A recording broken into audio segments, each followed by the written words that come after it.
वर्षी पण तुम्ही ऊस लावला का? गेल्या वर्षी आपण कर्ज काढून ऊस लावला. एवढे प्रयत्न करून पण आपला ऊस न गेला. आपण शेवटी गुराढोरांना चारला आणि शेवटी ऊस पेटून दिला. आता ऊस लावून तुम्हाला परत कर्ज वाढायचं का?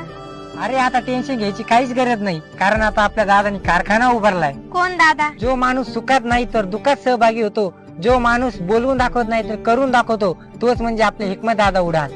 हो का? ही तर मग खूप आनंदाची गोष्ट आहे. तुला एक माहितीये का? काय? आपल्या दादानी एक शब्द दिला आहे. कोणचा? हे काही शेतकऱ्याचा ऊस मी शेतामध्ये ठेवणार नाही, प्रत्येक शेतकऱ्याचा ऊस म्हणजे मी नेणार म्हणजे नेणारच, हा दादानी शब्द दिला आहे. हो का?